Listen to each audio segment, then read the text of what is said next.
Hey guys, what's going on? Welcome to the pre-show, I guess. For those of you The that pre-show. the pre-pre-show. So for those of you that weren't here with us doing this last week, we basically decided to just, I don't know, kind of start like 10 minutes early while I'm sitting here getting ready and stuff, and just kind of chat and field questions and whatever you guys want to do. Just hang out, kind of Yeah, start the because week. an hour and a half of talking to you wasn't enough. I needed more screen time. I really felt like I was underutilized on the network. so so 10 more minutes is sufficient, I think. Can you So hear me all the way over here? I can, yeah. Yeah, Wow. I don't know how good you're coming across stream, but I can hear you on my headset.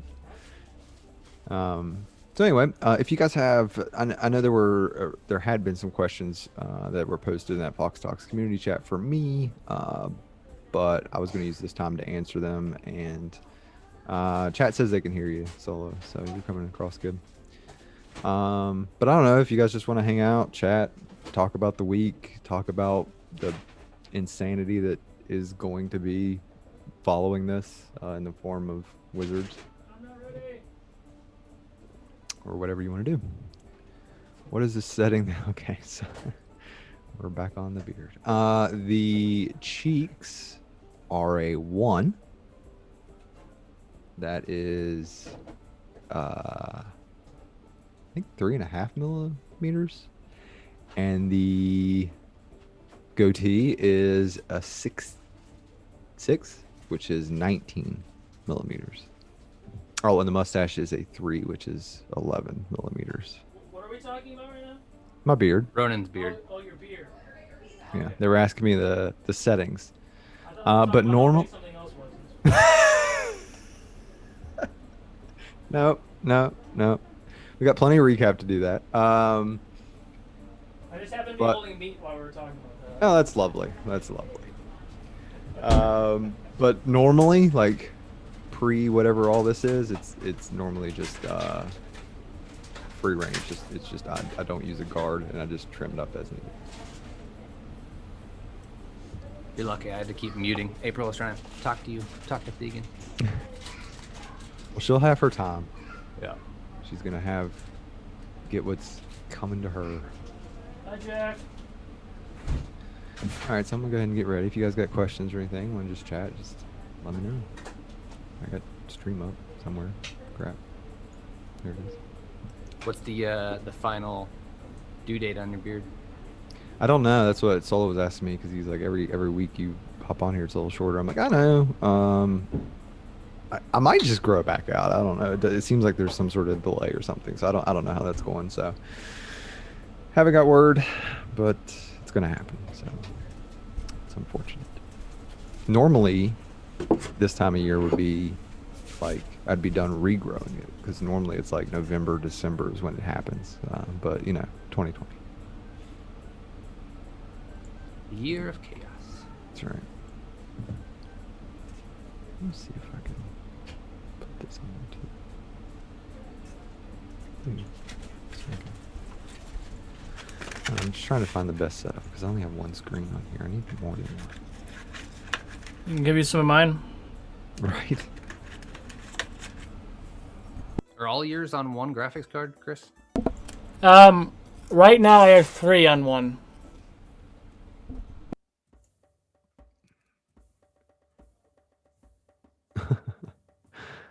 All right. Ferrex, I will definitely ask that question.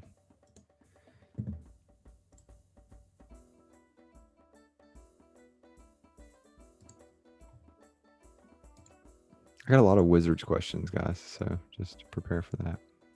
I probably have a 50-50 split between Wizards and your other shows.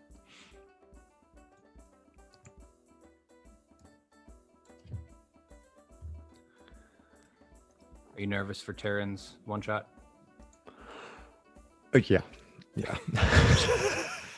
She was telling me a little bit about it. It's a little. We got something to look forward to. We'll put it that way. Yeah, and I'm not a big. Can you guys record it? Not stream it, but just record it for fun. I think she has Yeah. that capability. Yeah, I think somebody not, could. Yeah, if for not, sure. I do.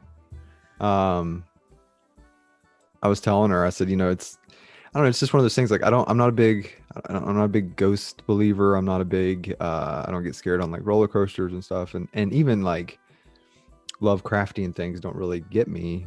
But like playing it for some reason scared shit out of me. So Well, and the way she was describing it, it's gonna be. yeah, it's gonna be scary.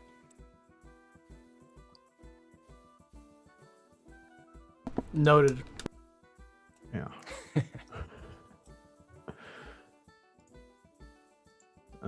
If you guys have any last minute questions, you can throw them in chat too. You don't believe in ghost stories? Well, you're in one. Oh Jesus. I like that movie.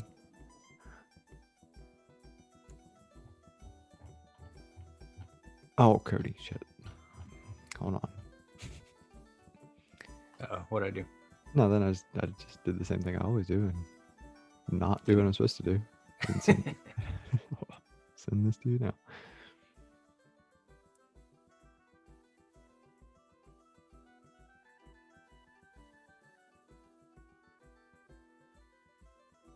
So, my son recently got, oh gosh, what's the name of it? It's the game that April's playing for her community thing. The Dungeon Mayhem. yeah, the card game. Super fun. It's really fun. It's really fun, and the thing I like the most about it is, it's all sort of picture based. So my who's soon to be 6, she'll be 6 on Tuesday. Year old daughter can actually play too, which is it's one of the few games that like spans that my 12-year-old would be interested in, and that my 6-year-old can play. So we've been playing a lot of that.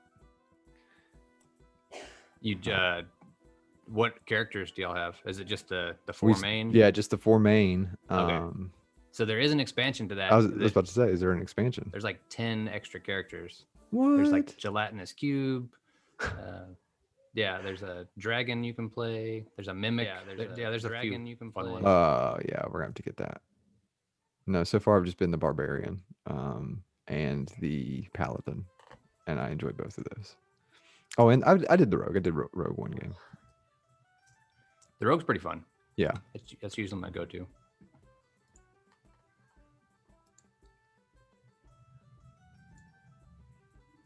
I like the paladin and like how their cards sync up, so you can be like, for Yeah, so- justice, for even more justice. That is the one deck that has a loophole in it to where you could literally not die if you have the right combination of cards.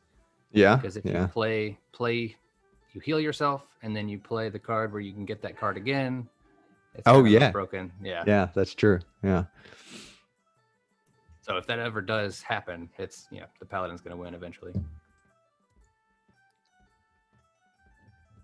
All right, I think I got everybody's questions.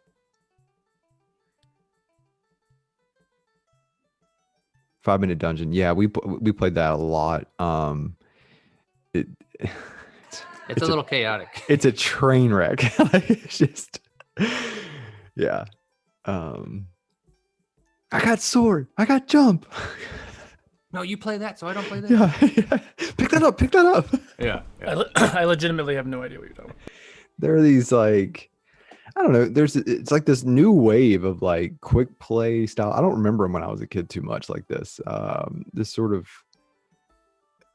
some of them are cooperative, like dungeon, 5-minute dungeons cooperative, but they're these just sort of quick style play games, 5-10 minute games that you can just rinse and repeat, and they're fairly easy. We have a bunch of them. We have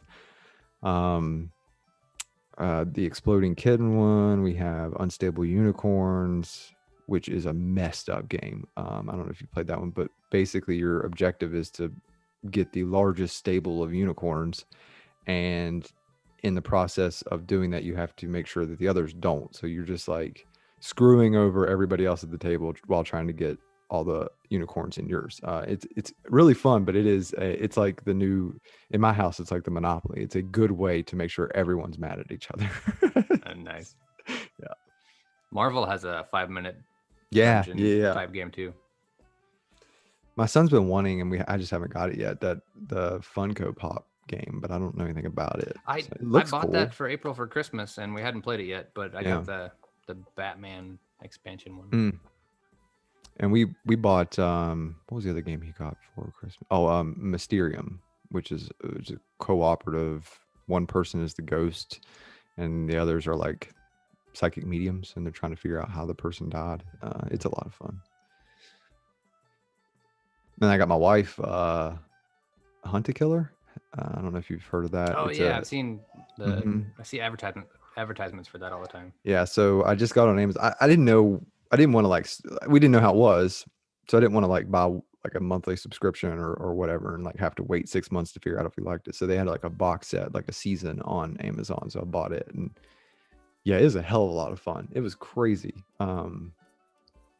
Spent several nights staying up looking through evidence bags and coroner reports and all kinds of random crap. It was a lot of fun.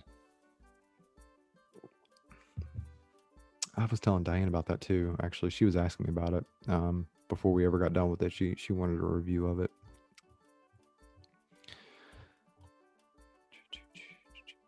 Monopoly is annoying. Dude, my worst. I was dating my wife one New Year's, and her stepdad wanted to play Monopoly, and he's a very competitive man. And we almost missed the ball drop because we couldn't stop playing until he had to have a winner.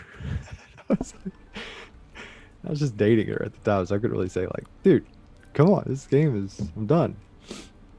That's amazing. I literally power game through Monopoly. Like, I'm so efficient, it's ridiculous. I'm not. Are you wanting to go back to the starting screen and then start fresh? Oh shit, it's 7:03. No. All right. We'll just roll into it. All right, well, it is 7:03 now, so let's go ahead and start. Welcome, Fablers, to the official start of your weekend. This is, of course, Fawks Talks, the only show on the Fable 42 network devoted to all the other shows on the Fable 42 network. And I got to click off myself because I just see like 3 of me. Where we build community through friendship, gaming, and chaos. I am your host, Ronan Fox. With me, as always, is Cody. Say hello, Cody. Hello, chat. Also, just by the way, y'all can't see him, but he is cosplaying as yours truly. Anyway, it's pretty amazing, actually. it is. I screenshotted it. I'll post it in the Discord there. And of course, Mr. Solo, say hello. Hello. Okay, so if this is your first time joining us, welcome to the show. And I'm sorry. This is basically a show where we take a look back at the week's campaigns and put a Fox twist on all the decisions and choices that were made. Tonight we sit down with our special guests, April Hill and Alicia Marie. And looking ahead to tonight on Vault 42, we watch as sex between 3 people somehow manages to destroy an entire town. And on Legends of Shah Ghul, we dive right back into a hole where the manifestations of your worst traits will figuratively and literally kill you. And finally on Realms, we learn what goes up must be a potential room to design to kill you. But before we get into all that, let's do some sponsors and announcements. So first up is everything that you guys see that is 3D printed on any of those campaign streams is brought to you by Griffin Co. So big shout out to them. And of course, Vorpal boards. So if you guys are playing digitally or remotely like we are, or like most people are nowadays, you need to check out our friends at Vorpal Board. They basically give you the ability to play any game off your shelf with table streaming and component sort of scanning technology. So it's really cool, really dope, and allows you to play the games that we were just talking about actually too. So in addition to tabletop. As far as other mentions go, we are of course on Patreon, so you can check the links below to find out how you can contribute to that and then what benefits you receive from that, which include quite a bit of stuff that we're continually rolling out. So we have the community games coming up. Actually, we just started them last week. It was the first one, I think, last Saturday. And we got more of those coming up, and those are for Patreon subscribers. We have the prom watch party that is coming up pretty soon. We have a couple lore videos that are going to drop, and I think me and Solo are prepping to do more of those next week. So you'll have more of those. So check those out. We are also on Ko-Fi. So again, follow the links to figure out how you can contribute to that. That is important. Particularly coming up this weekend, we have a sort of a donation gladiator arena style game that we're playing on Sunday, pretty much all day. and you can support not only the stream or not only the channel itself, but the stream through the Ko-Fi menu. There's different things that you can contribute to this arena, whether it be health potions or reses or monster drops. It can be for or against the players. So check out that menu for more. I believe we've already raised some money, somewhere in the neighborhood of 300, I think is what he was saying. So awesome for that, and we hope to continue that. And then as far as our VODs, if you want to see any of the content, you guys obviously can check out the VOD on Twitch, but we are trying to push towards the YouTube platform. So you guys can check out that sort of stuff. I think everything pretty much drops 2 days after it appears on Twitch. And, do all the YouTube things like subscribe, comment, all that stuff. We also have podcasts up now, so you can check those out on pretty much any of your podcast acquiring things. I don't know. Already mentioned prom. We got that coming up here pretty soon, and the fundraiser game is again this Sunday. So that is the 31st, and there will be 3 different teams, 2 hours each. I'm in the first one, so that's reason enough. And it starts at 8 o'clock Pacific, so that will be 11 o'clock my time. Okay, I think that's it. So with that, I still have no idea what I'm doing. You have nothing better to do, so let's start some Fawks Talks. Cody, hit me with that intro. Copy that.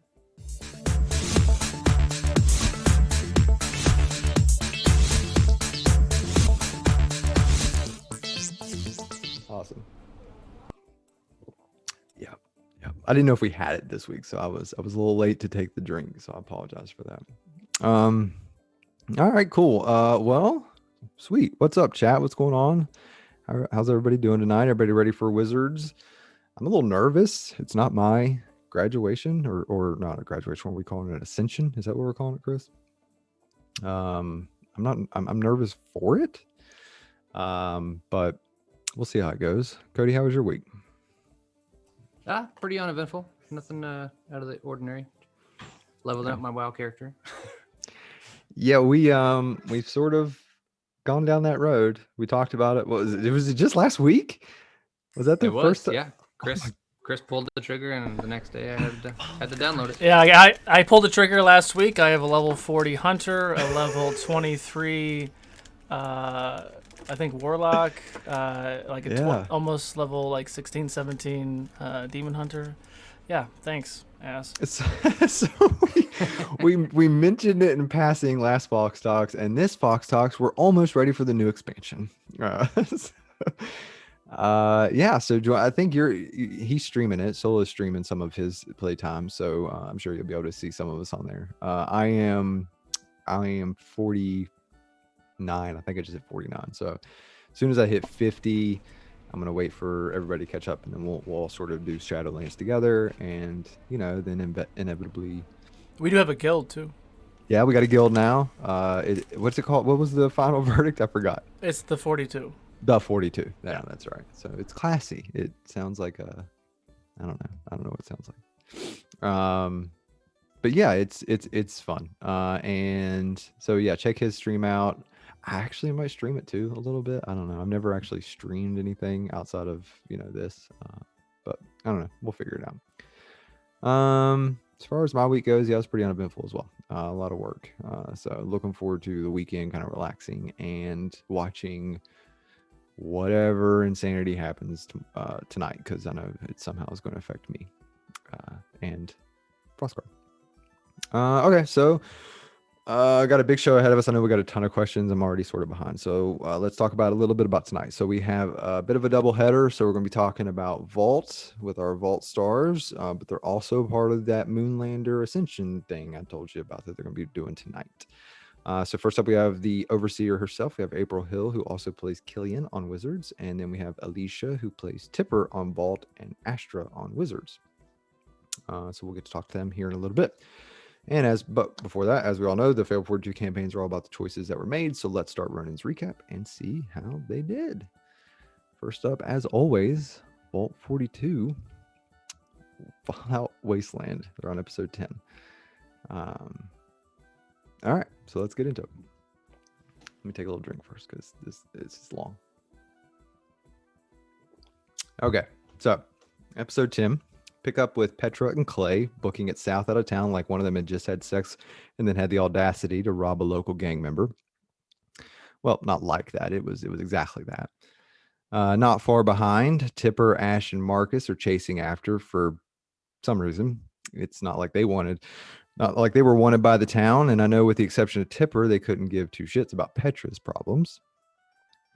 Either way, once safely away from the city, Petra looks for an area to lay low. She finds and settles for a rusted out vehicle, taking a breather. Clay takes this opportunity to ask her what the hell. And this forces Petra to explain to her beau about her positions with James and the thieving of caps. She says she didn't know that he was part of a gang and that if she would have known, she wouldn't have stolen anything. But I think we can all agree that that's utter bullshit. If she'd have known, she probably would have just made out with all of his clothes too. Clay seems upset with the theft and not so much the sex. Probably just accepted the fact that he's getting sloppy seconds. Or rather, sloppy 400 seconds. Petra also tells him that the armadillos are the ones that burned down her shop in the past. She said she had met a guy, an amazing guy by the name of Tom. You'll remember him from last night's moaning. The two of them used to operate a drug ring out of her shop. She also tells him about Johnny, who she butchered and served to people. Fuck me, Clay blinked twice if you want out. Petra tried to get out after all of that, but the Tomadillos burned her shop down. And that's twice she fucked over the armadillos. Actually, there's probably way more than two, but the only two that they're sour about. Clay needs a moment to process all the information. Cannibalism, the drugs, the sex, the fact that he probably has crabs now. He suggests that facing the force head on. And they agree to at least find Harry, which is good. Poor sap's like the parent on those daytime talk shows saying, I don't understand where I went wrong, when they know damn well that their kid is a degenerate. After sharing this, she tells Clay that he is one of the few names that she remembers. Like, fuck me, that's a compliment. I have a body count so high that I don't even bother, but you're worth a word association. Then, ironically, Clay tells her that this isn't exactly his real name. Oh my, what could this anime geek's name possibly be? Carlton. Of course it is. The only samurai that uses pocket protectors for his kunai. He wants to stay and help her with the situation and her mission as she starts to think about how she's pulled everybody into this mess and must be feeling something she's not used to. Guilt. Or probably not. Clay looks around to see if they've been spotted. Doesn't see much. Probably distracted by the fact that he's shacked up with the wasteland version of Eileen Warnos. They need to find a better place to lay low. Hub City's out for obvious reasons, so they make it around the city. Back up north, they decide to make a wide berth. Better not talk about birth. That's the last thing these two need is to bring a baby in this mess. The other three are wandering around a bit aimlessly. Tipper's still high-strung, or high-wired, I guess. She wants to find the two quickly. Ash and Marcus a little less so. Ash doesn't want to get involved in other people's business, and Marcus doesn't give a shit either way. He's just not going to go against his mistress, Ash. It's a weird dynamic, like an angry mother and different father and a kid who's desperately trying to hold it all together. Reminds me of my childhood. Marcus checks behind her to make sure they're not being followed, and he sees Masuka, the man who confronted Petra. He's just watching, confident that these silly idiots won't make it too far. Ash, pissed that she has to put forth effort on the account of another human being, is just kicking up dirt. Tipper does a quick scan and does pick up some footprints, one probably large and submissive, while the other is small and doing their best to make poor decisions. With the party split, Petra and Clay hear the howling of some canine-like creatures approaching. I assume that these are the things that Tipper tried to befriend earlier. Probably good that she didn't, because they look aggressive. Like those old ugly dogs in the pound that are never going to get adopted and just decide to be angry until their inevitable euthanasia. There's one really large one and two smaller ones, so once again, Clay is going to get to take out his mommy issues by destroying a family. So, good for him. Petra quickly jumps into action, followed by Clay, both at range. They're surrounded before the wolves attack, biting Petra and giving her a burning sensation. But it's fine, she's got a standing prescription for those pills. Clay is also struck, and STDs aside, this is still a better love story than Twilight. Quick bites, lots of chewing, and a little bit of penetration. Oh, and there's a fight going on too. And not a great one for our group as Petra falls. Clay's there to Pulp Fiction her back into the world, healing her wounds. The external ones, going to need more than a stim pack for all that emotional baggage. Meanwhile, the other three can hear a very high-pitched girly scream and know instantly it's Carlton. Petra tries the good old hit-and-run tactic. Wonder if she tried to rob him on the way. Clay will stay and attack the mother, taking out his much needed aggression in this culmination of the sad Oedipus complex. Unfortunately, he doesn't kill her and she lashes back out, biting into him. But hey, at least she's showing him some attention. At this point, the other three finally arrive. Ash is raring to go. Not to help Clay, because fuck all that. She's just not mad to have something to kill. She goes Gallagher on Wolf Mommy's watermelon. Tipper sees the action, pulls out a shotgun. Terrifying proposition, like when my son decided to give himself a haircut. It was never going to end well. She didn't do much with it, but she didn't kill Ash, so it was a victory. Despite the cavalry's arrival, Petra decides to do her best Tanya, running as fast as she can away from Clay.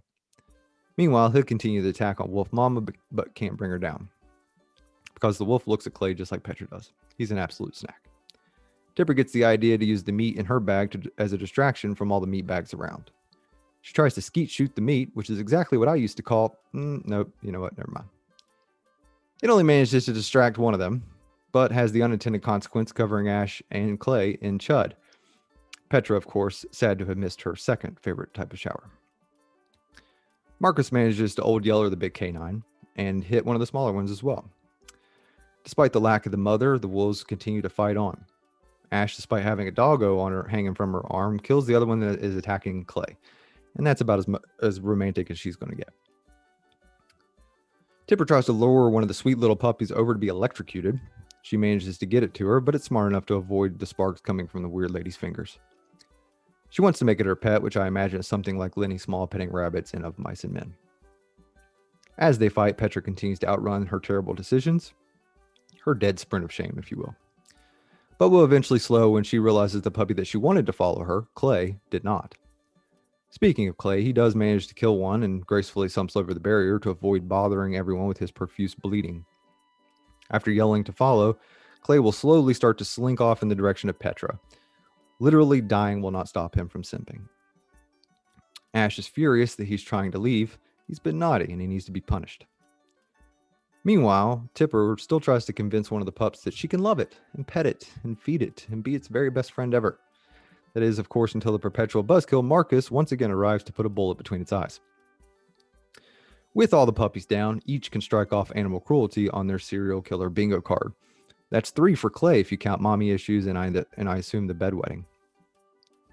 Clay checks on Petra, the one that ran from the fight. She's fine minus the burning sensations, but with her experience, I doubt she even notices. The others holler for Clay to try and help, and it's like those two parents going through a divorce trying to get full custody of the kid. Well, that's what Tipper's doing. Ash had a Protectron beat the fucks out of her, so she's got none to spare, and Marcus just wants to give up some more of his caps. Marcus will help Clay struggle over to Petra, because bros before hoes or whatever. He'll try to give the caps to Petra, but she refuses. She just wants more information on Harry. The story comes out and Petra's pissed. This creates a ticking time bomb as the yelling turns into argument. Petra doesn't want anything to do with it, so she takes off. Obviously scared of an emotional attachment. Someone clearly broke her. Not in the good way. Clay defends Petra for being a douche canoe, seriously rationalizing his feelings at this point. Clay tries to persuade Petra into allowing the others to join. Petra says the only person in the group that she would associate with is Tipper, and claims no responsibility for the mess. And in the least surprising move ever, Clay agrees with her. And off in the distance, you can hear the whoopsh. As they progress, we learn that it's really Petra's anger over the overbearing Ash hole, and is open to the possibility of regrouping, assuming they can come to some collective decisions. That's hard. She doesn't feel sorry for Ash's shitty life, and her and Clay don't feel the personality is really helping the group. Tipper wants her to come, so Clay offers that she show Ash who she really is. And I think he's playing the long game, because once Ash murders Tipper, it'll be easier for him to chase Petra's tail across the wasteland. And I think it's all a little unfair. I mean, I give a lot of shit to Ash, but the only difference between her and the rest of the group is that she's the only one not trying to hide how fucked up she is. She hears that she wears that shit proudly, whereas everyone is trying their damnedest to hide it. That's the only difference. Well, that and about 5 inches. Meanwhile, the only rational one, Marcus, will harvest meat from the wolves. It's like he's the only one to remember that friends mean shit when you die of starvation. Tipper suggests getting to know each other better. Clay leaves that up to Petra to decide, which I know he thinks is helping, but is just enabling her future behavior. But I'm for it. Think of all the drama. Meanwhile, Clay wants to converse with Petra, who tries to circumvent the conversation by saying she doesn't know how many people she slept with. Not what Clay had in mind, but don't worry, that doesn't stop his affection. God knows what could at this point. They continue along the road, full of more angst than a group of goth kids in the grandmother's basement, and they'll eventually come up near the murder shack, which is quickly becoming their home sweet broken home. As night begins to fall and the shittiest Halloween ever, they decide the shack is their best choice. The rundown hovel, covered in blood and dried guts, presents the perfect backdrop for this group trying to get to know each other. Tipper starts things off by trying to get the living chastity belt, Ash, to open up. But Tipper can't bust that nut just yet. And honestly, it may have been the approach. Comparing her to Petra was bad, second only to saying Ash is very robotic. They talk about the rules, and basically we learn that the reason for them is nothing really profound or philosophical. Ash just has a short fuse, so don't fuck with her. That's it. Meanwhile, Petra and Clay start a fire, and because there was the slightest warm breeze, Clay removes his shirt. Petra notes that he is looking a bit thinner.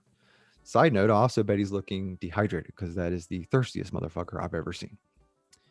And we end with the other three joining them by the fire to hash everything out that they've been feeling recently. Oh boy. So the first half of tomorrow, I guarantee is going to be intense. So there's a lot of personality conflicts amongst the group, as to be expected in any sort of group in its infancy. And they've decided that now is the time to hash them out. So that's going to happen on the beginning of the next episode. So that'll be tomorrow at... I'm really bad. It's right. It's on the screen. I just don't know where it's at. 6:30, I think, is what it is on Pacific. Yep. Yep. All right, cool. So tune in for that and see where that leads. All right. So next up is Legends of Shawgal. We are on episode 14, Frozen Shadows. That's right. Shadows are back. Prepare your butts. So we start off the episode skipping forward in time a bit, probably for the best, to put that last conversation in the rearview mirror. As Jinx is sipping tea, Rex makes the offer of birth control, and never mind, we're back on that conversation. Listen, I'm not saying Rex is clueless. I'm sure he can spell the word vagina, but that's probably it. And it turns out he knows it from, yeah, you guessed it, a book, as he shows Jinx his lady book. What he really needs is 101 ways to satisfy a woman. Instead, it's a medical textbook written by a 500-year-old white dude, probably equating menstruation to animal sacrifice. Jinx will compliment his love-making skills in what I assume was a super reassuring manner, like, "You did well, I definitely didn't fake anything." As they finish breakfast and prepare themselves for the trip, they find a potential guide in Brotastic Brad, who will lead them on the journey. And I got called out for calling him Brad, but I refuse to attempt to pronounce that, whatever his name is. Spolnir? Nope, not going to do it. It's Brad. To show them that they are tough, they show off their muscles. All of them. Arm, thigh, tail, love muscles. They're all there. Before heading out, Rex goes to pray. Sorry, bud, that ship's left the harbor. Well, actually, the ship entered the harbor, and that's sort of the problem, isn't it? After that, they gear up and get ready to head towards the pass. The hole is really wide, well used. It's a promiscuous pass. As they enter the cavern, okay, they said I literally just said it, but I'm not going to say it 400 times. There's no way I'm going to get through that. Sorry. Brad is easy. Excuse me. All right, as they enter the cavern, they come across a cart. Jinx ducks behind a stalagmite to observe. She sees another cart, larger, and one with a Goliath on top and the other with elves, and they seem to be arguing. Road rage is a universal emotion, but as is true on the interstate, you should probably give the right of way to the giant fucking person who can turn you into a fine powder. They debate on getting involved. Rex doesn't see the point in helping as he's approaching the god of lawful indifference. Jinx picks up that Rex seems distracted, an obvious conclusion considering he's a dude who finally got laid and that shit's like Pringles. They look at the group as they go past and find that they are both just being asshats. Brad sees his brochacho and suggests helping. Jinx guilt trips Rex into helping in the situation. She placed the God card, but she could have just as easily threatened to withhold because that shit's super effective. Rex walks up, and I'm sure he at least gives some thought to casting Mage Hand, but I'm not sure you can diddle yourself out of every situation. Instead, he just interjects into the conversation, stating that he wants to aid in the situation. The elves don't want to move until the Goliath moves. Apparently, living for hundreds of years just turns you into a passive-aggressive bitch. But Rex will talk them into moving, but only at the exact same time. Brad talks to his brosive into moving his cart. The two cart owners stand there staring at each other for a moment in the lamest duel in history.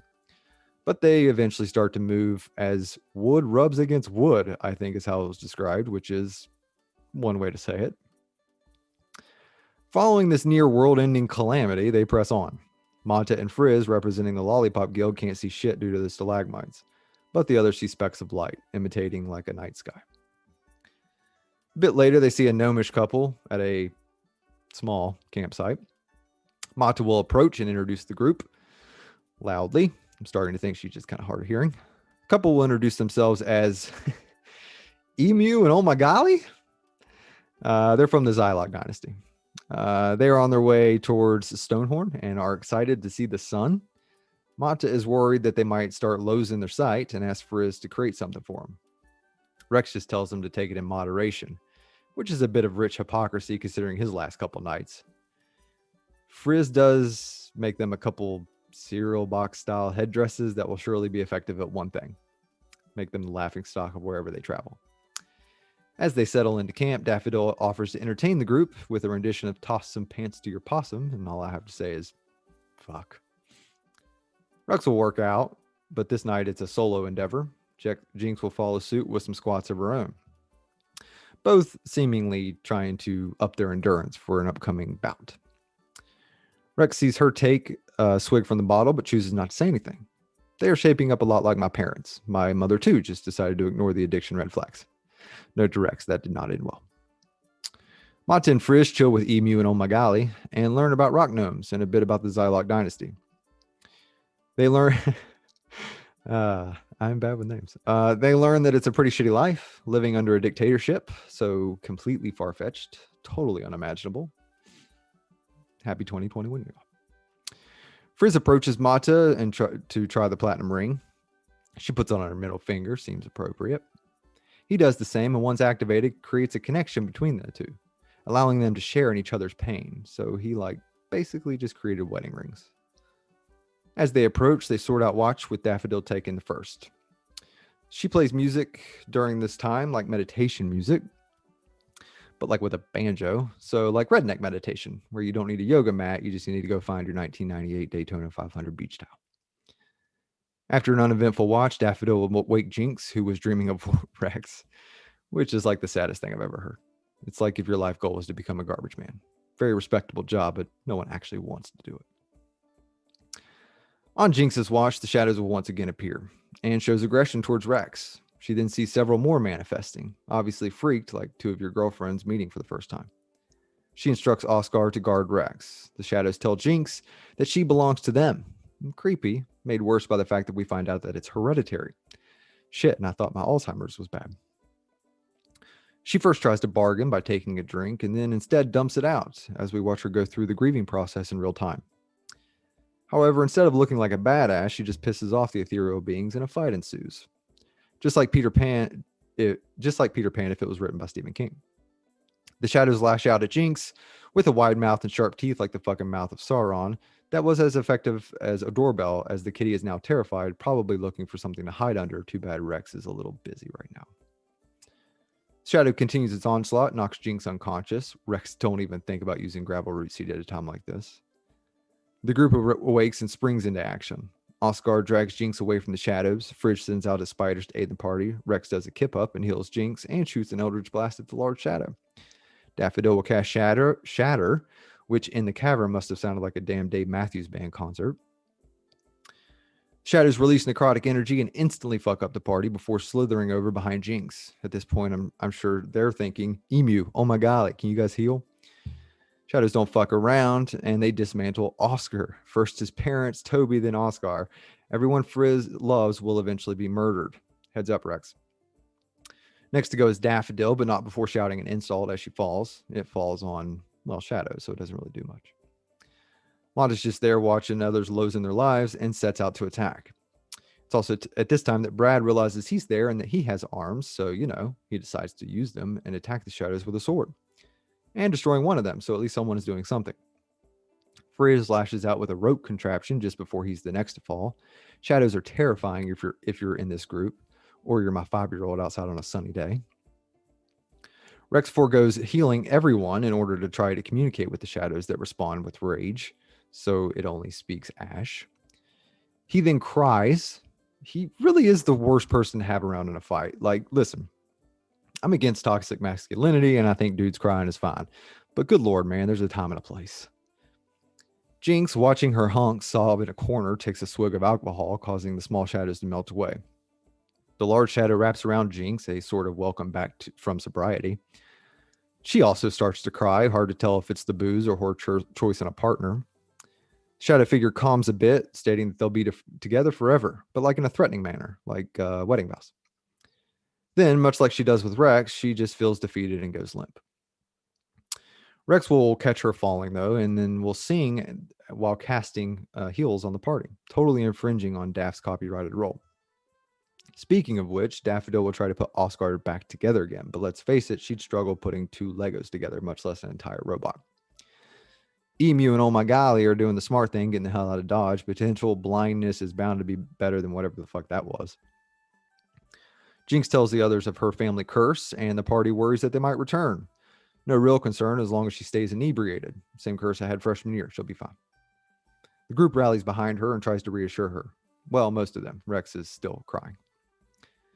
As the group goes back to bed, Frizz will stay up to work on Oscar, and Rex will continue to watch. Tough to do, really, considering he's bawling harder than a teenager girl meeting her favorite pop star. Excuse me. Jinx gives Rex a salty kiss and curls up to get some rest. Her dreams, while at first are restless, eventually become calm, reminiscent of home with an old friend.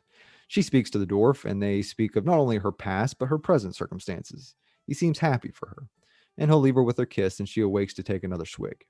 It's also about this time that the others will awake as morning has come. They all get to witness Rex feverishly working out, hopefully more than just his forearms. Over the course of the night, Frizz has completed Oscar 2.0, but it's been formatted and doesn't really remember anything or anyone. Jesus, I think most of this party could use a reformatting. And as they prepare to continue the journey through the colon of death, that's where we pick up next week. So, going through sort of Jinx's backstory a little bit in this Cave of Wonders. And then we'll continue on. I think it's a 4-day journey. And I don't know if I guess that technically counted as one whole day and one night. So we still have quite a ways away to go through there. So I'm sure there'll be more horrors along the way. So tune in on Monday for that. Okay. So last up is Realms of Ukador. And we are on chapter 22, Hanging by a Thread. I get a lot of shit in this chat for my names. Emil and Magali. Whatever. Listen, if you don't write the recap, I can only go by what I hear. So it's on you. I was gonna get it wrong either way. All right. So anyway, Realms of Ukador, chapter 22, Hanging by a Thread. We start inside the hut within Pyriel's castle, hunkering down in various stages of consciousness. Acting quickly, they manage to keep everyone alive, but not exactly living at the moment. So a few potions, a couple healing spells, and pretty much every remaining spell slot later, and the group debates on what to do next. Their options are go back out to the Terminator Wars or upstairs towards certain death, and that's a pretty shitty-ass catch-22. Glib, of course, wants to fight, which honestly you'd expect this level of stupid planning from a kid. Or Keewan. Eclipse proposes scouting for an area to properly rest. He will use Zhao to double up on efficiency.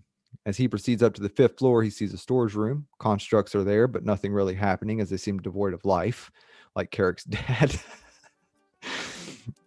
He continues to scout up to the 6th floor.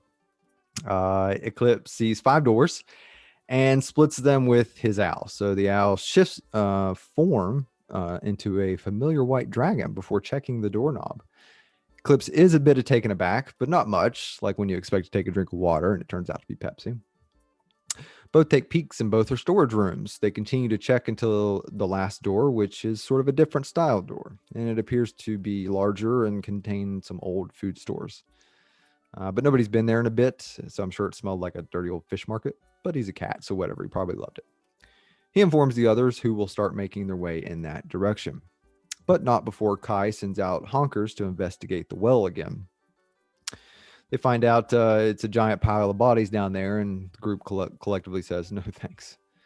She then searches and finds some gold, and Keewan gives Roland the cold shoulder. But Roland doesn't really care about a metaphorical cold shoulder. He wants her to have the cold touch of death. Once they meet up with Eclipse at their impromptu home, Kai sets up alarms, which are better than Eclipse's idea of using a crowbar. He's like trying to bring a chainsaw to trim a rose bush. They lay down, Carrick taking first watch. After a sleepy, uneventful time, Eclipse and Nafiko, actual Nafiko, wake up to take watch. They chat about Eclipse's brand new near-death experience, foreshadowing. I'm losing track at this point. And they also discuss Glib and his reckless nature. Well, I say they, but it was really just Nafiko's personalities discussing it like she was in a white padded room gently rocking back and forth.